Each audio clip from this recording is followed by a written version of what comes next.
罗马书第2章。你这论断人的，无论你是谁，也无可推诿。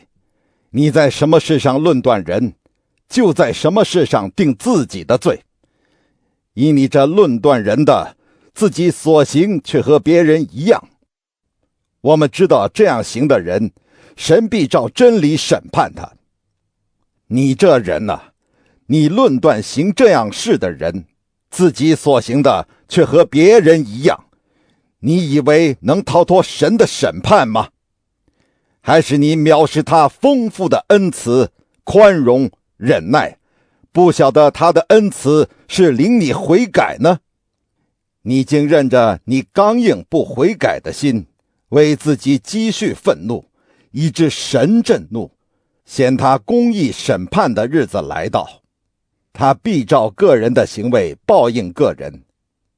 凡恒心行善、寻求荣耀、尊贵和不能朽坏之福的，就以永生报应他们。唯有结党不顺从真理，反顺从不义的，就以愤怒、恼恨报应他们。将患难、困苦加给一切作恶的人，先是犹太人，后是希腊人，却将荣耀、尊贵、平安加给一切行善的人，先是犹太人，后是希腊人，因为神不偏待人。凡没有律法犯了罪的，也必不按律法灭亡；凡在律法以下犯了罪的，也必按律法受审判。原来在神面前，不是听律法的为义，乃是行律法的称义。没有律法的外邦人，若顺着本性行律法上的事，他们虽然没有律法，自己就是自己的律法。这是显出律法的功用刻在他们心里。他们是非之心同作见证，并且他们的思念互相较量，或以为是，或以为非。就在神借耶稣基督审判人隐秘事的日子，照着我的福音所言，你称为犹太人，又倚靠律法，且指着神夸口。既从律法中受了教训，就晓得神的旨意，也能分别是非。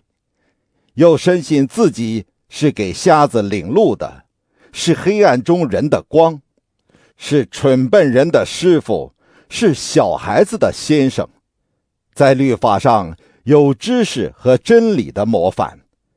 你既是教导别人，还不教导自己吗？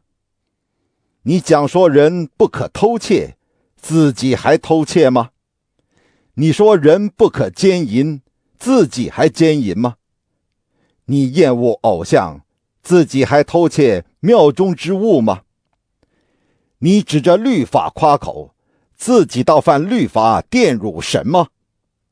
神的名在外邦人中，因你们受了亵渎，正如经上所记的。你若是行律法的，割礼固然与你有益；若是犯律法的，你的割礼就算不得割礼。所以那未受割礼的，若遵守律法的条例，他虽然未受割礼，岂不算是有割礼吗？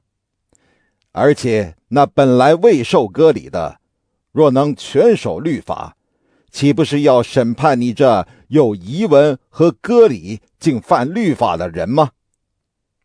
因为外面做犹太人的，不是真犹太人；外面肉身的割礼，也不是真割礼。唯有里面做的，才是真犹太人。真割礼也是心里的，在乎灵，不在乎遗文。这人的称赞不是从人来的，乃是从神来的。